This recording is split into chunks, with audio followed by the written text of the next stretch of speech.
day, everyone. Welcome back to our Sunday Highlights, where we talk about the core message of Sunday's preaching, led by Pastor Lee Halandoni. My name is Sister Roxanne, and we have here our beloved Sister Rihanna. Say hi to our brethren. So, ang ating kapatid na Sister Rihanna, she will answer 3 questions na inihanda para sa kanya upang malaman natin kung ano nga ba ang konteksto ng ating pinag-aralan this Sunday.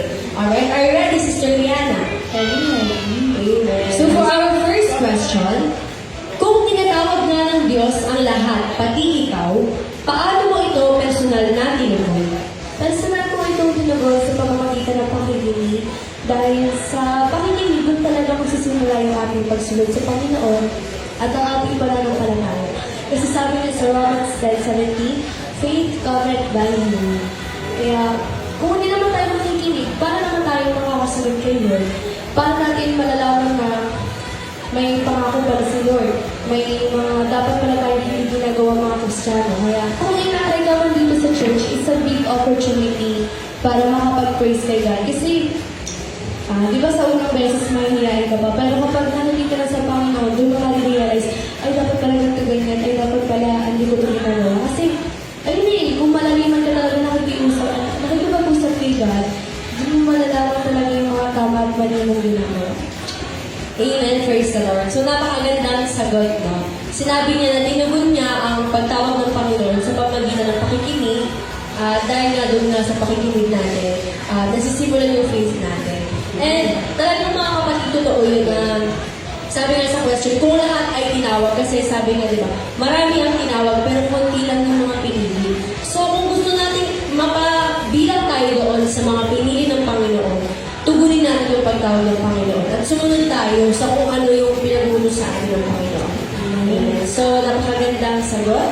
And for the next question, sister, anong mga hadlang o panggugulo ang pumipigil sa iyo para lubos na magpasakop sa Diyos na maaring maging dahilan na hindi mo ito namamalayan, pinipili mo na pala ang maluwag na daan kaysa sa makitid na landas? Ayun. So, ang pinaka-gawin ko talagang hadlang dyan is yung ating cellphones. Hindi lang cellphones, iba't ibang gadgets na ginagamit ng mga kabataan ngayon. Kasi, dito sa cellphone, kapag masyado mo siyang ginamit or sobrang-sobra na yung pag-gamit mo sa kanya, hindi mo na mamalayan na siya na pala yung nakokontrol sa buhay mo. Na hindi mo na mamalayan, marami na pala nangyayari sa buhay mo. Marami na pala nangyayari sa paligid na hindi mo nakikita kasi nga masyado kang nakapuntok sa cellphone. Tsaka, minsan na hindi na natin napapahalagahan yung pananampalataya natin kasi may iba tayong bagay na totoo na napansin. Kaya ng iba't ibang paggawain. Tsaka marami din namang hadlang sa mga kabataan ngayon. Hindi lang yung cellphone, kagaya din ng mga sa ating pag-aaral, kapag marami tayong mga schoolworks, mga ganun.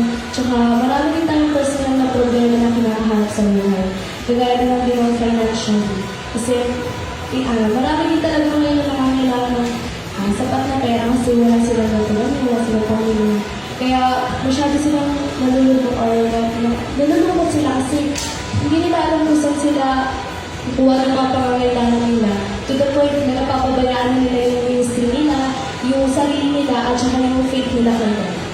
Amen. So, totoo nga mga kapatid na sa mundo nito, because we live in a perfect world mga kapatid. So, talagang maraming mga bagay na ginagamit ang kaaway para tayo ay manhis ng landas, para tayo ay madistract, and para tayo ay lumayo sa Panginoon. Pero palagi natin pangawakan, di ba mga kapatid? Yung sinabi niya sa Romans chapter 8, na walang bagay ang makapaghiwalay sa atin sa pag-ibig ng Diyos. Kaya mga kapatid, despite all of the hindrance, yung mga bagay na yun, distraction lang yan mga kapatid. Pero kung yung focus mo doon sa goal, kung palagi mo isa sa buhay yung sinabi niya sa Matthew 6:33, that seek ye first the kingdom of God, talagang lahat ng bagay na ito is susunod din sa iyo. All these things will follow mga kapatid. So despite all the distractions, challenges mga kapatid, magpatuloy tayo sa Panginoon. Amen? So for the last question, Sister Rihanna, kung ang pagiging hinirang ay higit pa sa simpleng pagsabi ng oo, paano mo ipinapakita ang tunay na pananampalataya sa araw-araw mong mga desisyon? desisyon, ugali, at pamumuhay. Pagiging hinirang kasi hindi naman issue ganun kadali. Kasi, at saka, unang-una sa lahat, yung pagsamba natin, yung totoong pagsamba natin, hindi lang sa church yung pinapakita, kundi every Monday hanggang Saturday, dapat kahit na hindi linggo, kahit hindi araw ng pananambahan, dapat doon pa rin natin pinapakita yung pagsamba natin kay Lord, sa pamamagitan ng pag-pray, sa pagbabasa ng Bible, sa devotion. Kasi sa paraan na yon, mas lalo natin makikilala si Lord, mas makikilala natin siya ng malaliman, mas marami tayong matututunan sa Biblia. At hindi lang yun, pwede hindi natin mamalayan na sa pamamagitan ng palayan, pwede ka natin palang gamitin ng Diyos. Sabi nga sa Matthew 6:33, "Seek ye first the kingdom of God and His righteousness, and all His things shall be added unto you." Kaya, kung nandito ka man sa church, huwag mo lang dito ipakita yung totoo mong pagsamba kay God.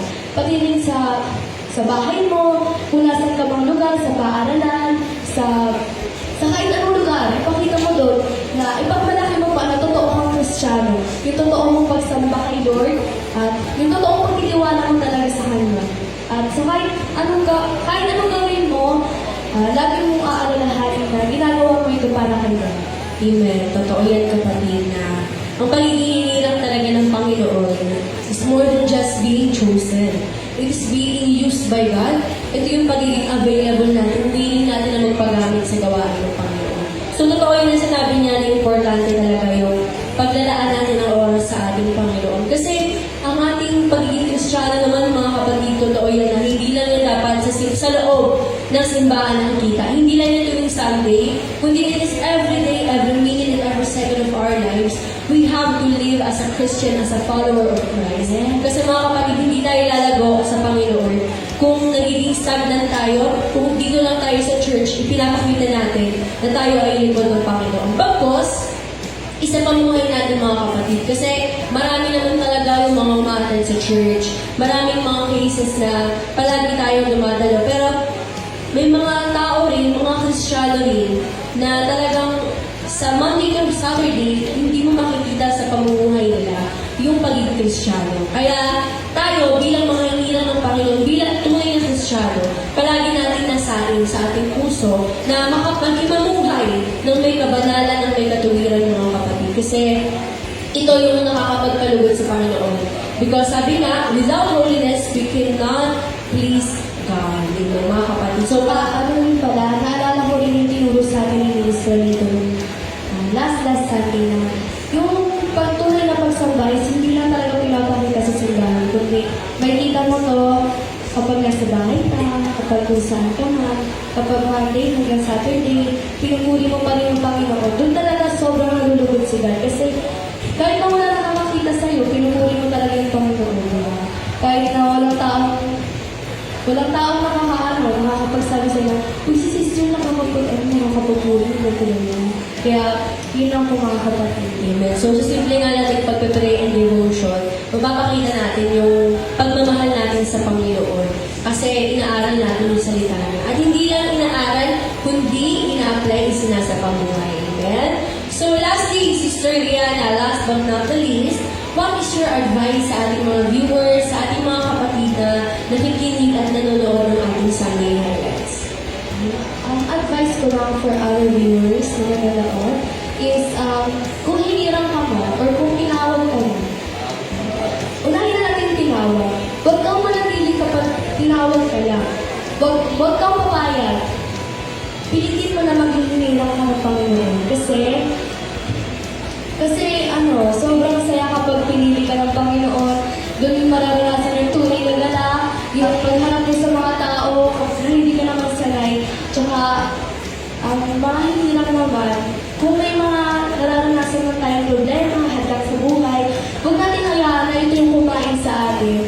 Na ma-stuck lang tayo sa kalungkutan, sa mga problema, sa mga kinakaharap natin negatibo. Huwag natin hayaan na ayun yung kumontrol sa buhay natin. Kasi si Lord, kaya naman yung tanggalin eh. Basta lumapit ka lang sa Kanya, purihin mo siya ng totoo-totoo, ibigay mo sa Kanya, isurrender mo sa Kanya lahat ng mga problema mo. Kasi bibigyan ka na naman niya ng kapayapaan. Sabi nga, sa gitna naman ng wilderness, in the middle of the wilderness, you are there giving me the peace. Amen. Amen. Praise the Lord. So, nakaka-inspire talaga kapag alam mo sa sarili mo and ina-assure ka ng Panginoon na pinili ka niya, that you are the chosen people, the chosen generation. Kaya mga kapatid, di ba, bilang tayo ay pinili, talagang iaan na natin, huwag na natin pakakawalan yung chance or the opportunity mga kapatid kasi hindi nga lahat ng tinawag ay pinili ng Panginoon. Bagkus, palagi natin i-apply sa sarili natin at hindi naman hirap sumunod sa Panginoon kapag tayo ay may pagmamahal sa ating ginagawa. At bilang hinihiram ng Panginoon, talagang kailangan natin maging example sa ating mga kapatid at sa lahat ng mga nakakakita sa atin, saan man tayo nagpupunta. Let us be the light and salt of the world. So, ang ganda rin ang sinabi ni Sister Rihanna na huwag natin hayaan yung problema natin yung control sa atin. Dahil meron tayong Diyos na siyang lumikha ng lahat. And sabi nga niya, diba, sa 1 Peter na, you have to cast all your anxieties to the Lord because He is the one who cares for you more than anyone else can. Amen? So, maraming salamat mga kapatid sa pakikinig at panonood ng ating Sunday highlights. And we encourage everyone po na if you want to watch the full video, the full message of Pastor Wes preaching this Sunday, you can visit our page.